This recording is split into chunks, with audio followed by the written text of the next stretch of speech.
Well, if you didn't have a good night's sleep, it might be because of sleep apnea, but a new implantable device can be a surgical fix for that common problem of sleep apnea. It's kind of like a pacemaker. It's designed to help people breathe better at night. So joining us this morning is Lori Ledley. She is a sleep expert and a fellow patient using this implant. Good morning.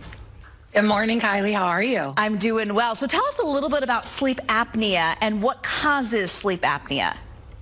So sleep apnea is when your tongue and soft palate actually collapse during sleep, obstructing airflow, causing snoring, and actually occluding your breath from allowing your body to take a breath, and it's really detrimental on your health. So we know that some folks use a CPAP machine to sleep. There's this new implant device. Does this replace that machine? Yes. So I myself have severe sleep apnea, and I've worn CPAP and struggled for years and years and years.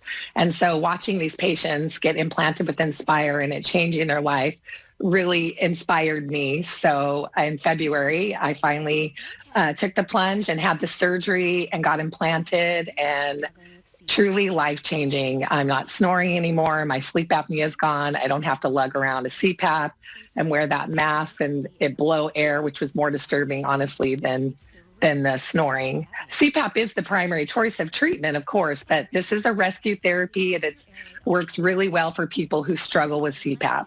So tell us a little bit about the device, because to my understanding, you just press a button at night. Like, how easy is it? Yeah, it's so easy. So this is my remote.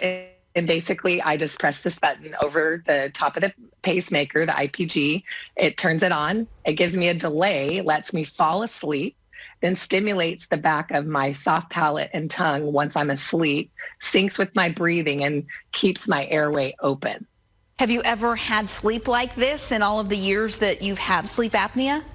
I truly haven't. It's been life-changing. I've had a lot of health issues, cancer twice, and I do believe that me not treating my sleep apnea attributed to a lot of my negative, illnesses. So I'm really happy to say I've been healthier in the last 9 months than I have in my whole life. How long will this implant last for? I mean, is this something that you're going to have to get replaced?